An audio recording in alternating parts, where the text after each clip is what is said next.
అయిపోతున్నారు మాలలు. అందు గురించని దానినే రోషన్ పాయింట్ పెట్టిండ్రు. రోషన్ పాయింట్ ఒరే నాయన,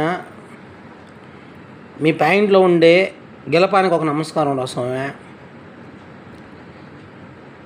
ఇప్పుడు దాకా మేము అది అని చెప్పేసి డాక్టర్ బిఆర్ అంబేద్కర్ గారు మీకే రాజ్యాంగం రాశారని దొబ్బినారు. ప్రతి దాంట్లో కూడా మీరే ప్రావీణ్యతలో ఉన్నారు. తక్కువ మార్కులతో వచ్చినా కూడా నీట్గా జాబులు కొట్టున్నారు. లక్షల కోట్లకి సంపాదించేస్తున్నారు. మమ్మల్ని వెనక నుంచి వేస్తున్నారు. బాగానే ఉంది.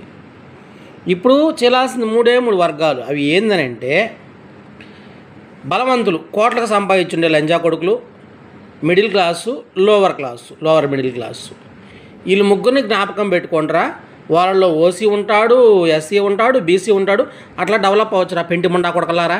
ఇప్పటికి కూడా మాకే వేయండి, మాకే చేయండి అంటే మిగతా వాళ్ళు నోట్లో ఏం పెట్టుకోవాలరా చెప్పండి రా.